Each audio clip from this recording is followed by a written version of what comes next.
teman-teman kolega saya yang ada di depan dan rekan-rekan semua yang ada di hadapan saya dan online ya, dari berbagai YouTube channel. Assalamualaikum warahmatullahi wabarakatuh. Salam sejahtera. Saya bukan, disclaimer dulu, bukan ahli hukum, tapi langsung saja insting saya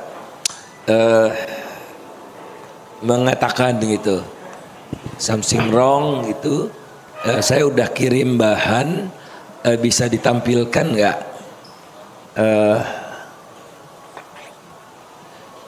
Ya lanjut.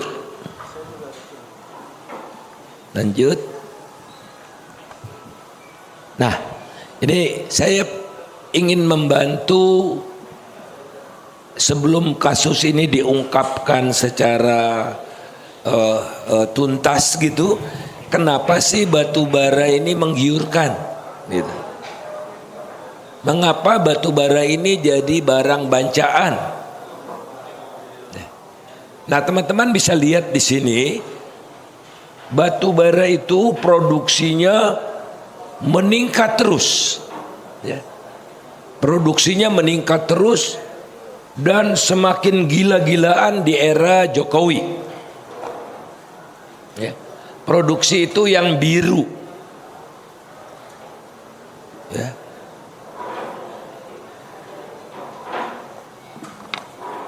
Mencapai berapa tuh, saya tidak lihat, harus lebih dekat Mbak Ratna ya. Boleh sambil berdiri Pak Faisal. Hampir 700 juta ton produksinya itu tahun 2023. Ya, hampir 700 juta ton, bayangin aja. Kemudian karena kebutuhan di dalam negeri juga besar untuk PLN dan untuk smelter nikel China. Supaya tahu aja, smelter nikel China itu beli batu baranya harganya murah banget, diskon abis. Gak ada negara segoblok kita ini, ya.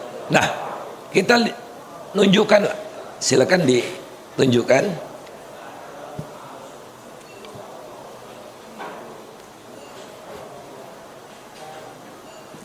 Bisa. Sebelumnya. Yang tadi, ini, oke. Jadi selisih yang biru dan yang merah itu diekspor, oke, diekspor. Ekspornya kira-kira 700 kurang 300, 400, 350 gitu. Jadi kira-kira 350. Hitung-hitungan seperti itu nanti, tapi persisnya ada. Oke, menggiurkan. Lanjut, Indonesia itu reserve-nya, cadangannya itu nggak masuk 10 besar cadangan batu bara terbesar di dunia.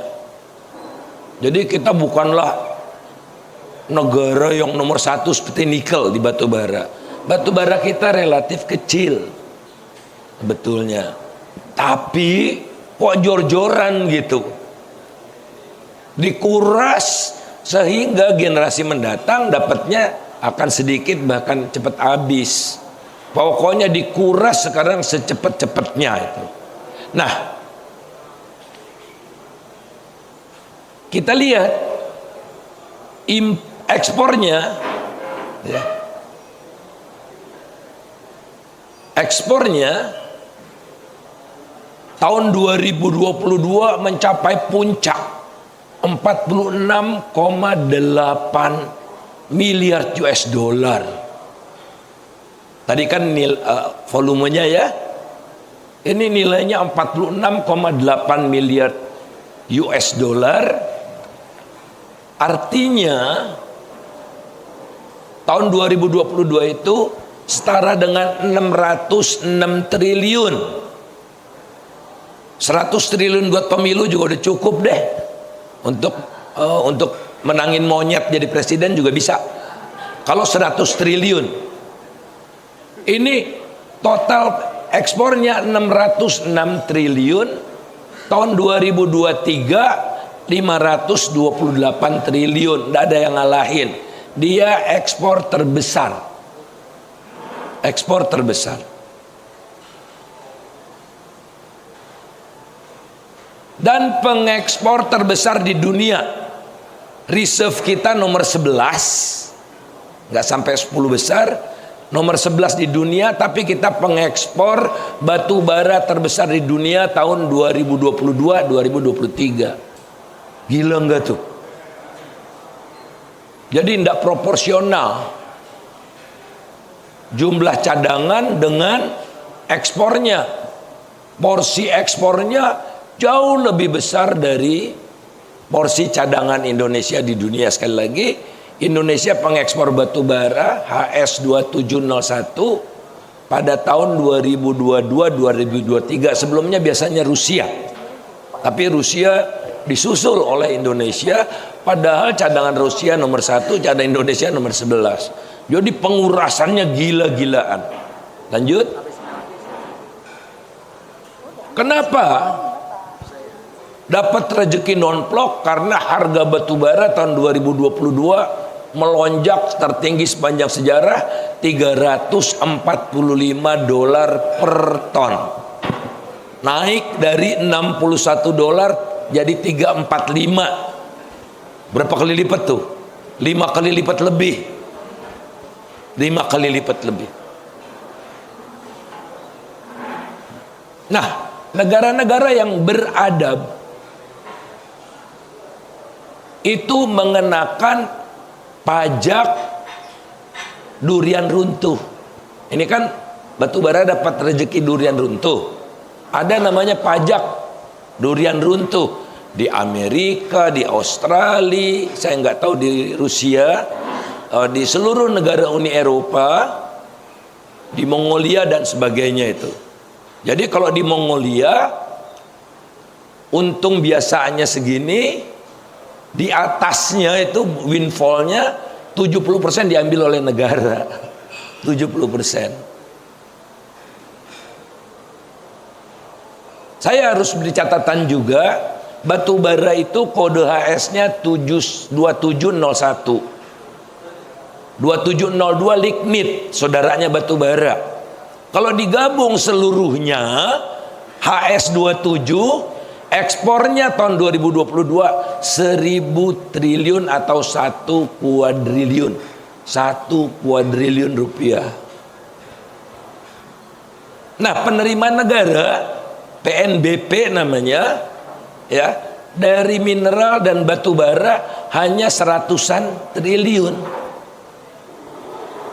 Pendapatan ekspornya 1 kuadriliun. Negara cuma dapat rezeki non apa kata Bu Sri Mulyani itu? Panen.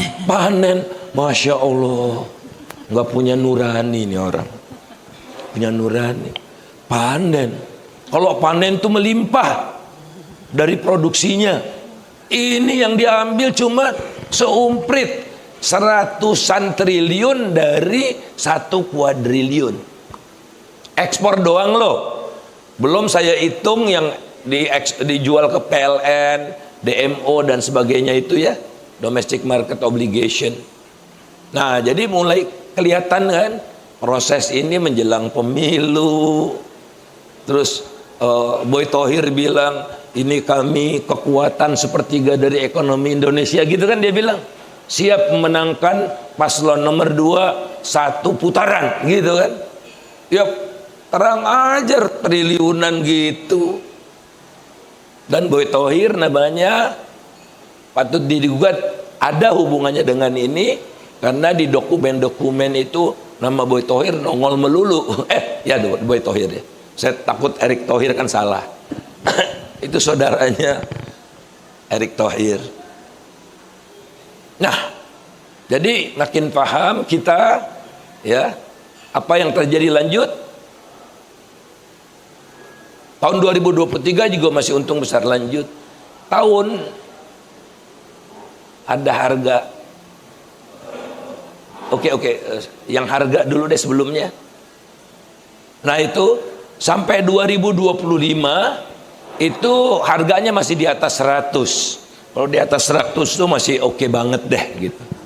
Paling biaya produksinya berapa sih nanti, saya nggak mau nanti teman-teman yang lebih mendalami batu bara, saya namanya doang batu bara, nama saya Faisal Batubara, tapi supaya harga batu bara terjaga saya nggak pakai gitu, di Faisal Basri aja deh, supaya harga batu bara tetap tinggi, tapi yang untung oligark ya.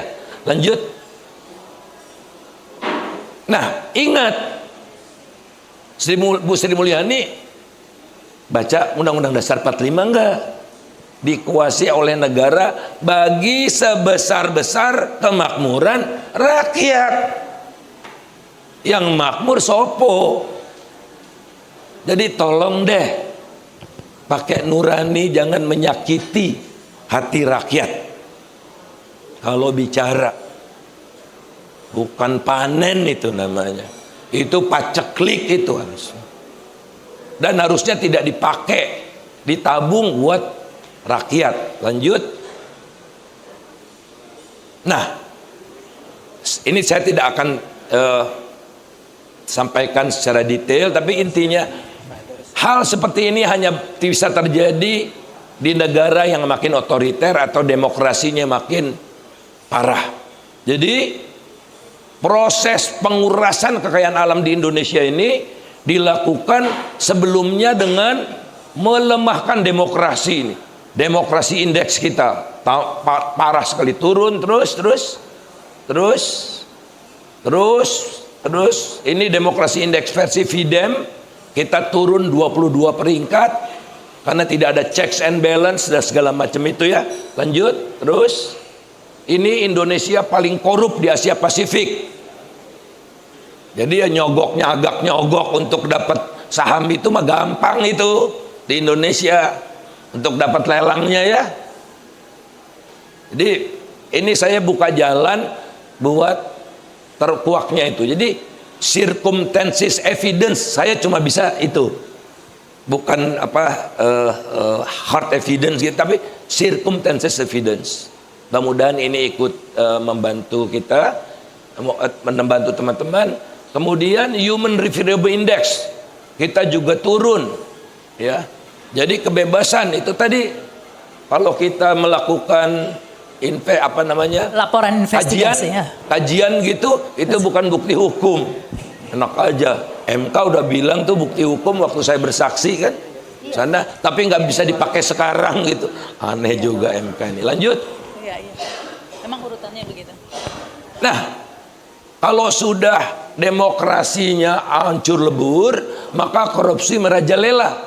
Ini indeks korupsi kita turun dari 105 jadi 115 rankingnya, skornya mandek di 0,34 dari 1 atau 34 dari 100. Jadi mendekati 0. Kalau 0 itu paling korup ya. Inilah kita. Jadi jalan tol kan mau lelang apa, jadi kita waspadai ini karena datanya yang dimiliki oleh teman-teman sangat lengkap. Ini salah satu model aja untuk merawat sumber daya alam kita yang lain sebelum dikeruk terus menerus semakin cepat habis. Lanjut. Nah ini paling korup di Asia Pasifik, nomor 26 dari 26 negara. Lanjut. Tuh, 16 maaf. 16 dari 16 negara. Jadi kita sudah juara bertahan. Ya. Juara bertahan dari tahun 2022 dan juara bertahan tahun 2023.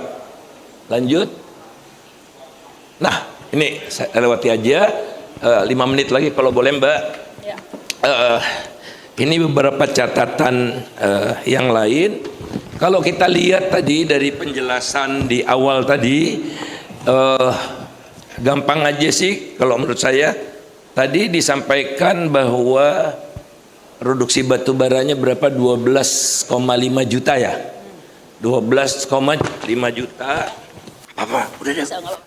12,5 juta Nah kalau 12,5 juta dikali berdasarkan harga batu bara 2022 ya, kan ini 23, dia terjadi $345, kursnya 14.500, maka nilainya 62,5 T. Oh, lebih besar lagi nih nilainya. Oke, kita jangan pakai 345, pakai yang paling rendah 70. Ya, kalau $70 dari 12,5 juta ton batu bara itu nilainya 12,7 triliun. Ya. Jadi patut diduga banget. Jadi 12,7 dijual 1,9. Untung berapa itu? 10 T untungnya. Ya. Terus pinjem lagi. Jadi modalnya apa? Modal dengkul. Uang pinjam dari bank, tidak memenuhi syarat buat bank sebesar bank BNI, bank negara juga nih, bank milik rakyat juga gitu ya. Biasanya ngasih kredit itu kepada perusahaan yang udah 2 tahun untung, asetnya jelas, direksinya jelas. Ini bodong kan, segala macam itu. Jadi ini hanya bisa dilakukan kalau berjamaah, tidak mungkin satu pihak. Makanya kita lihat ada nama-nama tadi Boy Thohir, ada keluarga Suryajaya juga kalau saya tidak salah, ada macam-macam ya. Karena saya pelototi itu, walaupun saya punya chartnya yang diberikan oleh teman-teman itu udah selebar sajadah, tapi mata saya masih susah aja ngelihat gitu. Jadi ini patut diduga memang kalau dari ini potensi ya, potensi penerimaan dari ekspor saja kalau semuanya diekspor, tapi intinya patut digugah kerugian negara berlipat ganda, luar biasa gitu ya. Ya tidak hanya 1, sekian T gitu. Ya inilah tamaknya si para penguras kekayaan rakyat ini, udah untung gede pengen super gede. Sudah dapat rezeki banyak, ingin banyak banget. Sangat boleh jadi. Kenapa harus banyak banget? Karena harus dibagi sampai mengalir jauh ke hilir Sungai Bengawan Sampai Solo. bisa jadikan siapa jadi presiden? Ya, makasih.